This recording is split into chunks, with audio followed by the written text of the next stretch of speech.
I learned from a friend that Ben had quoted me to you all about the name Baptist. And I just wanted to affirm that he was right about that. He didn't make that up. Thank you, Bill. I appreciate that.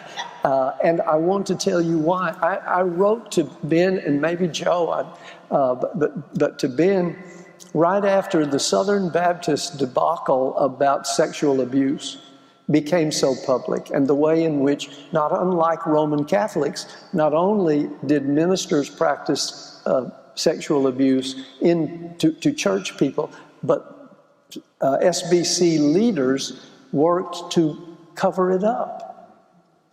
And when that became public and was documented so elaborately by 2 Texas newspapers, and then when it all came out, I actually got a call from the company that was asked to investigate and write the policies. And they wanted to know if the policies they were going to recommend would fit Southern Baptist polity, Southern Baptist church government. And I was absolutely blown away by the radical nature of what they proposed in terms of accountability, and the denomination developing much more connectional sources for monitoring that, and even disciplining churches that did not respond. And I told them I didn't think it would. I said, this is a great idea, but they ain't going to do this. But they did, because the public pressure was so vast that they couldn't be like the fools and deny it, because they had it. But when that happened, that's when I wrote to Ben and to some other recent pastoral leaders out and about, a younger generation too, that now was the time that I had been hesitant about dropping the name because of its historicity, and I didn't want to give them the right to take that name away from us. But the other thing I have learned is so few people in this country, religious, or let's just say Christians, and non-Christians, so few people know what those denominational names mean anymore. The decline of denominational programmatic life because of the decline of denominations has just really radically changed the way people, white, African-American, Latino, those churches, there's just no system for inculcating identity. And I've taught Baptist identity class at Wake even since I retired, and I was astounded at the students who consistently would say, well, we didn't grow up Baptist, and we don't know what you're talking about. Or we didn't grow up going to Sunday school, so the things that you reference, we don't have a background for that, and you're going to have to be much more explicit about what this means.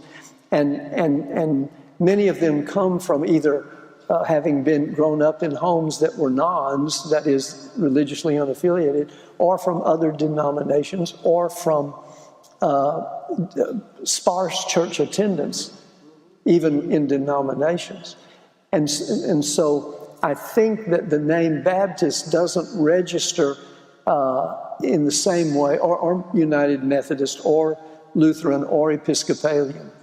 And that's when I decided it may be, the future may be better preserved in the church if we decide we're going to be who we are, but we don't have to identify, in part because so many people don't know what that means, right, and because the public view of Baptist, particularly among many young people, is, and I've had them say this to me, it's not just that they're anti-progressive, the Baptists, It's that they just sound mean all the time, M-E-A-N.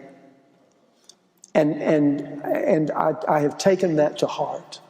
So that was why I took the initiative, because we'd talked about it even last summer, I think, to write to Ben and say, I may have had a conversion experience about this. And I'm not saying you should or shouldn't. I'm just saying my own sense of it, both in terms of the culture and in terms of the, quote, public reputation has changed considerably.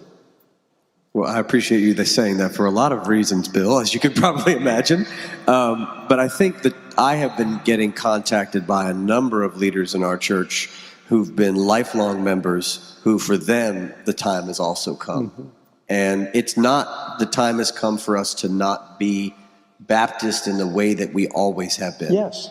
It's time for us to disassociate our name, the nomenclature, the identity that's public-facing from our church, and to continue to be congregationally led, to continue to promote soul liberty, to continue the freedom of the pulpit and all the things, lay leadership, that have been critical for us and are deeply held convictions, but yet not have the title of the word that has been so deeply changed. It actually has changed, and that's part of what your story is, of having to leave the Southern Baptist Convention because it changed so radically.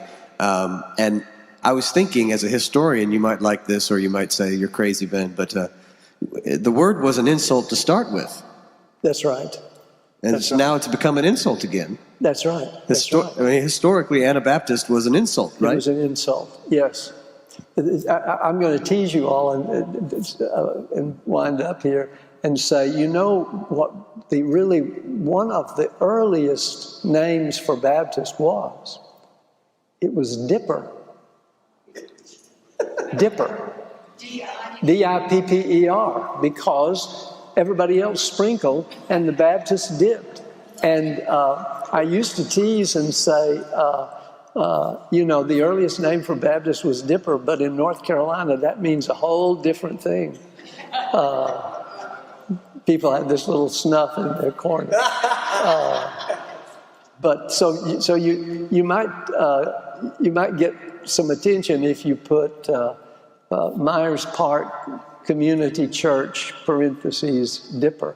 And that reminds me of one more thing to tell you, and I don't think I've mentioned this to Ben.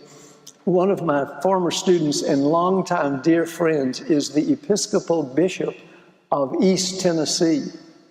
This is his 5th year since his consecration.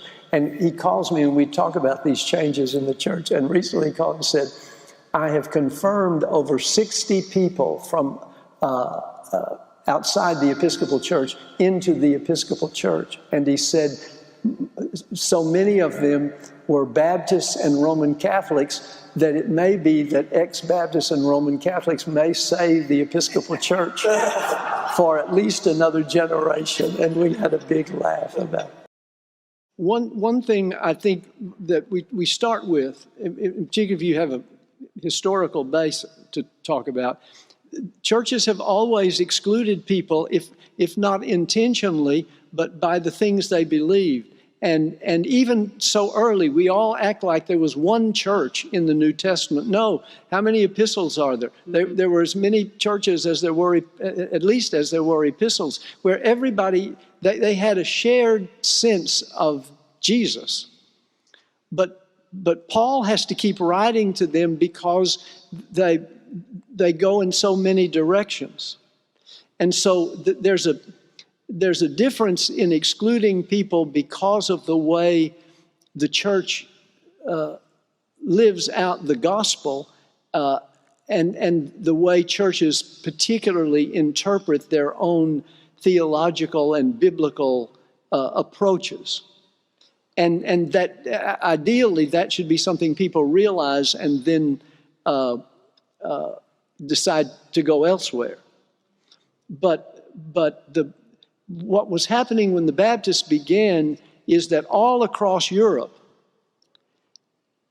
church and state were together. there were Catholic churches in certain areas, but there were Lutheran churches, and there were Calvinist churches, and there was an Anglican church, and the Anglican church was what gave the Baptists the biggest problem. Well, about the only place in the 17th century that had an openness were the Netherlands, which is why the First Baptist Church was started in Amsterdam, because they went there to get away from the enforced government. But see, it was government and church doing that together.